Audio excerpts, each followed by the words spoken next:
Assalamualaikum warahmatullahi wabarakatuh. Kami dari kelompok 5 yang beranggotakan saya sendiri Marcella Durianti, NPM 1913023009, dan rekan saya Marsha Hanisa Lubis, NPM 1913023033, dan Fadilah Octavio, NPM 1953023007. Di sini kami akan mempresentasikan mengenai materi membuka dan menutup pembelajaran. Langsung saja, untuk yang pertama akan dijelaskan oleh saya sendiri. Membuka pembelajaran adalah kegiatan yang dilakukan guru untuk menciptakan suasana setiap mental, fisik, dan psikis serta emosional siswa agar terpusat kepada kegiatan yang akan kita lakukan. Keterampilan membuka pembelajaran ini berhubungan dengan menciptakan suasana respektif di kalangan siswa pada saat memulai memasuki kelas, menciptakan kondisi yang emosional secara baik, dan juga menyampaikan persepsi di saat belajar dengan baik. Kegiatan membuka pembelajaran ini tidak hanya dilakukan di saat awal jam pembelajaran saja, tetapi juga pada awal setiap penggal kegiatan dari inti pelajaran yang diberikan selama jam pembelajaran. Kegiatan membuka pembelajaran tidak mencakup urutan-urutan kegiatan rutin seperti menertibkan siswa, mengisi daftar hadir, menyampaikan pengumuman, atau menyiapkan alat bahan, alat tulis, dan seterusnya. Kemudian yang kedua ada komponen-komponen dalam membuka pembelajaran. Yang pertama ada menarik perhatian.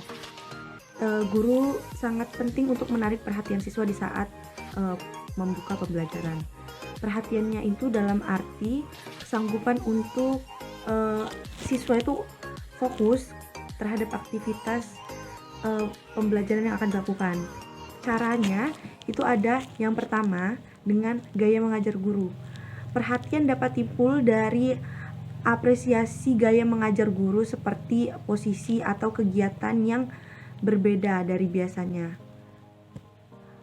Seperti kalau misalnya kita menggunakan alat bantu mengajar, misalkan coba perhatikan gambar di depan untuk misalkan fenomena atau seperti apa gitu, menggunakan banyak gaya sehingga siswa itu dapat fokus terhadap pembelajaran dan paham apa yang mau kita ajarkan, yang akan dipelajari. Cara yang dapat dipergunakan yaitu pertama dengan gaya mengajar guru.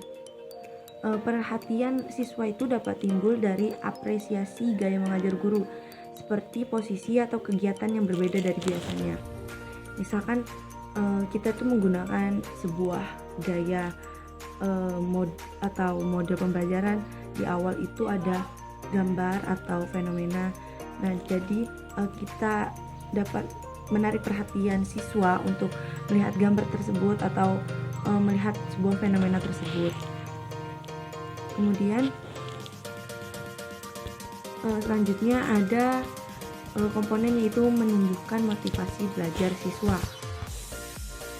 Nah, motivasi kan merupakan motivasi belajar siswa itu sangat penting agar siswa itu terdorong untuk fokus belajar dan beraktivitas dalam berkontribusi dalam pembelajaran tersebut.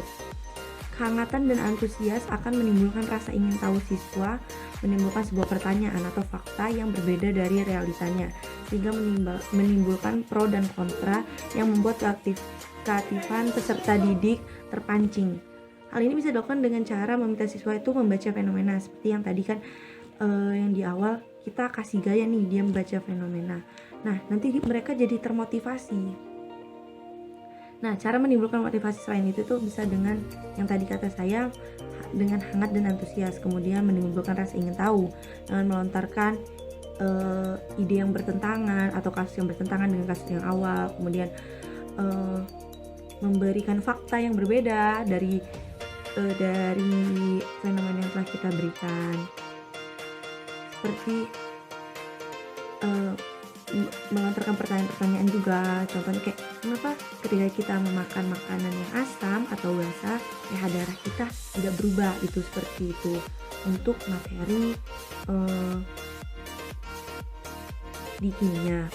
Kemudian bisa juga dengan memperhatikan minat siswa, menyesuaikan topik pembelajaran dengan minat siswa, karena motivasi dan minat berpengaruh pada jenis kelamin, umur, sosial, ekonomi, dan sebagainya. Jadi untuk tingkatan-tingkatan itu sangat berbeda. Untuk menimbulkan motivasi di tingkat anak SD, SMP, dan SMA itu berbeda.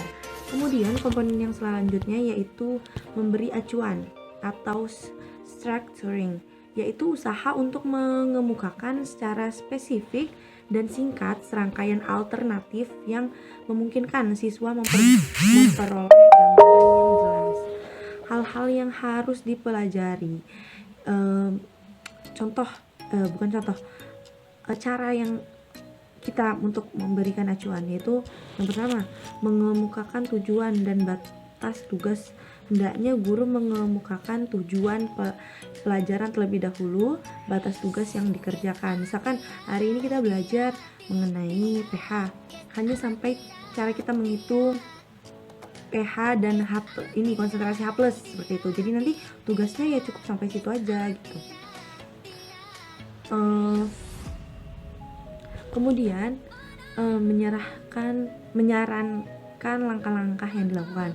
Tujuannya adalah agar dalam pelajaran siswa akan terarah usahanya dalam mempelajari materi dan tugas. Jika guru memberikan saran dan langkah-langkah kegiatan yang dilakukan, misalnya tugas kalian adalah membuktikan pada temperatur berapa derajat Celcius air mendidih gitu.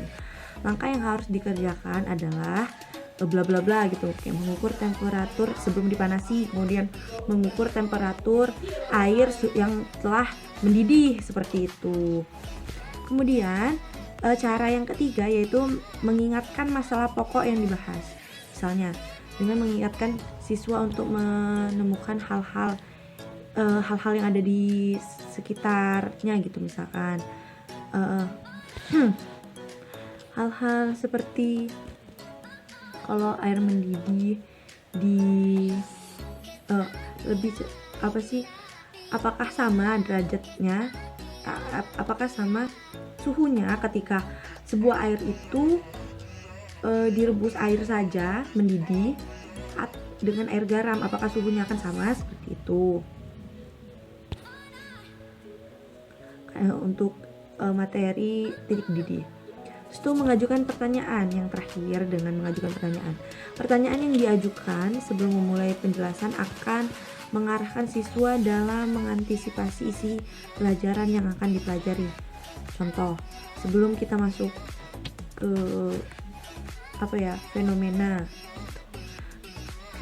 misalkan larutan penyangga. Sebelum kita masuk ke sana itu kita membuat pertanyaan dulu. Kalian pernah makan ini enggak? Jeruk gak? Jeruk tuh rasanya gimana? Asam, berarti sifatnya asam gitu. Kalau sifatnya asam masuk ke dalam tubuh kita jadi ikutan asam gak? Darah kita pH-nya berubah gak? Kayak gitu. Seperti itu. Kemudian komponen yang selanjutnya yaitu membuat kaitan. Membuat kaitan itu jika guru mengerjakan materi baru, perlu menghubungkan dengan hal yang telah dibuat siswa atau pengalaman atau minat dan kebutuhannya untuk mempermudah pemahaman hal-hal yang dikenal. Pengalaman, minat, dan kebutuhan inilah yang disebut dengan pengaitan. Jadi setiap pembelajaran, apalagi pembelajaran kimia, itu kan dapat dikaitkan dengan kehidupan sehari-hari. Jadi supaya siswanya itu paham atas materi yang kita ajarkan, kita tuh perlu mengaitkan pembelajarannya itu dengan kehidupan sehari-hari. Permulaan pelajaran guru meninjau kembali sejauh mana materi sebelumnya, itu juga termasuk pengaitan. Misalkan kita kaitkan dengan materi sebelumnya gitu. Kalian kan kemarin sudah belajar mengenai apa itu atom misalkan.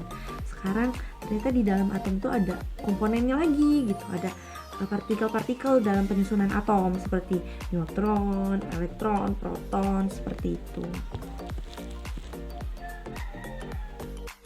Baik, saya di sini akan menjelaskan mengenai tujuan dan manfaat dalam membuka pembelajaran.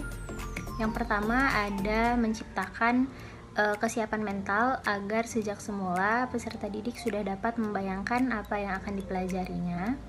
Kemudian yang kedua, untuk membangkitkan perhatian dan motivasi peserta didik. Yang ketiga, memberikan gambaran yang jelas mengenai tujuan yang akan dicapai. Yang keempat, memberikan gambaran mengenai batas-batas tugas yang akan diberikan oleh pengajar dan akan dikerjakan oleh peserta didik. Kemudian memberikan gambaran mengenai pengalaman-pengalaman yang telah dikuasainya dengan hal-hal baru yang akan dipelajarinya atau yang belum dikenalnya. Dan yang terakhir, menumbuhkan kesadaran akan pentingnya bersungguh-sungguh. Baik, selanjutnya ada hakikat menutup pembelajaran, di mana kegiatan menutup pembelajaran atau closure ini merupakan keterampilan yang dilakukan guru dalam mengakhiri pelajaran dengan mengemukakan kembali pokok-pokok pelajaran atau merangkum inti pembelajaran. Sama seperti dalam membuka pembelajaran, kegiatan menutup pembelajaran ini perlu dilakukan guru tidak pada akhir pelajaran saja, tetapi juga pada setiap penggal-penggal dari kegiatan inti pembelajaran. Kegiatan yang dilakukan juga bukan hal-hal yang berkaitan dengan memberikan tugas di rumah, tetapi kegiatan menutup pelajaran harus berkaitan dengan penyampaian materi pembelajaran. Selanjutnya itu ada komponen menutup pembelajaran. Yang pertama itu meninjau kembali atau mereview. Upaya untuk melakukan kelas balik terhadap penguasaan siswa dari pokok-pokok materi yang telah dipelajari. Akhir kegiatan ini guru harus meninjau kembali apakah inti pembelajaran yang diajarkan itu udah dipahami oleh siswa atau belum. Kegiatan ini meliputi merangkum inti pembelajaran yang berlangsung selama proses PBM atau membuat ringkasan. Yang dimaksud dengan adanya ringkasan itu siswa yang tidak memiliki buku atau yang datangnya terlambat bisa mempelajarinya kembali di rumah. Lalu ada evaluasi. Bentuk dan jenis evaluasi dapat dilakukan secara bervariasi disesuaikan dengan tujuan pembelajaran, karakteristik materi, karakteristik siswa, dan juga tujuan dari evaluasi itu sendiri. Evaluasi untuk mengetahui penguasaan siswa terhadap materi yang telah dipelajarinya, antara lain bisa dilakukan dengan cara tanya jawab singkat seputar materi yang telah dipelajari. Ada beberapa bentuk-bentuk evaluasi itu meliputi yang pertama ada mendemonstrasikan keterampilan. Contohnya, setelah selesai mengarang puisi, guru dapat meminta siswa untuk membaca di depan kelas. Lalu ada mengaplikasikan ide baru pada situasi lain. Contohnya, pada persamaan kuadrat, siswa disuruh oleh guru untuk menyelesaikan soal persamaan. Lalu ada mengekspresikan pendapat siswa sendiri. Itu guru dapat meminta komentar tentang keefektifan suatu demonstrasi yang dilakukan guru atau siswa lain. Dan yang terakhir itu ada menyimpulkan. Kesimpulan adalah merumuskan pokok-pokok pikiran atau ide-ide yang mendasar sebagai kristalisasi terhadap sesuatu yang dibahas. Membuat kesimpulan sebagai salah satu bentuk kegiatan mengakhiri pembelajaran alternatifnya yang dibuat oleh guru, yang dibuat oleh siswa, dan juga yang dirumuskan bersama oleh siswa dengan bimbingan dari guru. Selanjutnya itu ada tujuan dan manfaat menutup pembelajaran. Yang pertama itu ada memberikan pemahaman yang utuh terhadap materi pokok atau kegiatan pembelajaran yang telah dilakukan. Yang kedua ada memantapkan pemahaman siswa terhadap materi pokok atau kegiatan pembelajaran yang telah dilakukan. Lalu ada mengetahui tingkat pencapaian hasil pembelajaran yang telah diperoleh oleh siswa sekaligus juga berfungsi sebagai umpan balik guru.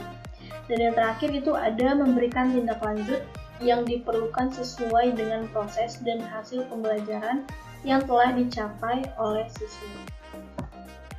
Terima kasih buat teman-teman semua yang sudah menyaksikan video ini sampai habis.